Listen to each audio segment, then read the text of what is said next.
അസ്സലാമലൈക്കും വറഹ്മത്തുള്ളാഹി വബറകാതുഹു. എന്തൊക്കെയാണ് ചൊറുക്കിൻ്റെ ഏട്ടാളെ, സുഖം തന്നെയല്ലേ? ഞാനേ യൂറിക് ആസിഡിൽ ഒരുപാട് ആൾക്കാരുണ്ട്.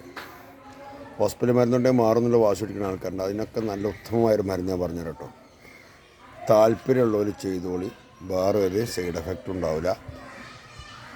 അപ്പം അതിൻ്റെ ഞാൻ കാണിച്ചിട്ട് സാധനം എന്താണെന്നുള്ളത്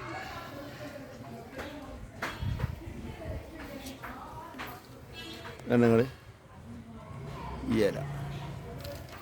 ഈ ഇല കേട്ടോ, ഞാൻ പറിച്ച് വെച്ചതിന് കയ്യിലുണ്ട്. ഒരു 5 ഇല ഉണ്ട്. ഓക്കെ, ഈ യൂറിക് ആസിഡിന് മാത്രമല്ല പറ്റുക, വയറ്റിൽ പുണ്ണുള്ളവർക്ക് ബെസ്റ്റ് മരുന്ന്. കാരണം ഇത് തിന്നുമ്പോൾ പള്ളക്കാളിച്ചൊക്കെ ഉണ്ടാവും. പള്ളക്കാളിച്ച ഉണ്ടാകാൻ കാരണം വയറ്റിൽ പുണ്ണുണ്ടായിട്ടാണ്.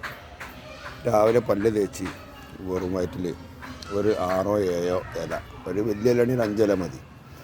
ഒരു 14 ദിവസം വെറും വയറ്റിൽ നിങ്ങൾ പല്ല് തേച്ചുടനെ കഴിച്ചു നോക്കി, 100% യൂറിക് ആസിഡ് പമ്പ കിടക്കും.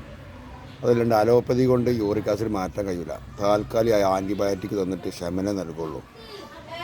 അലോപ്പതി കൊണ്ട് രോഗം മാറി രോഗിൻ്റെ പേരും മാറിയോ. ജീവിതകാലം മുഴുവനും മരുന്ന് കുടിക്കേണ്ടവരെ.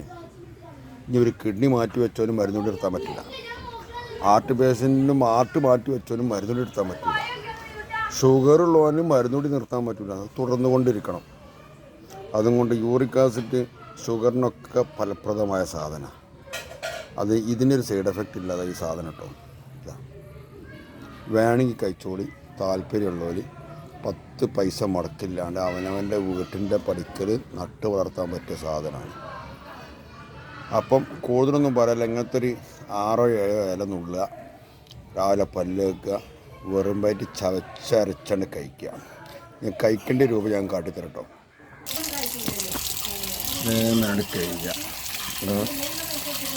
വീട് ഒരു കയ്യോടെ ചെയ്യണം കേട്ടോ.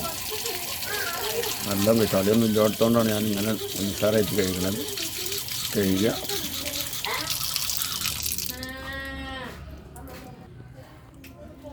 എന്നിട്ടേ നിങ്ങൾ ചോട്ടും ഇങ്ങോട്ട് മടക്കുക, പൊള്ളേ കാട്ടുക.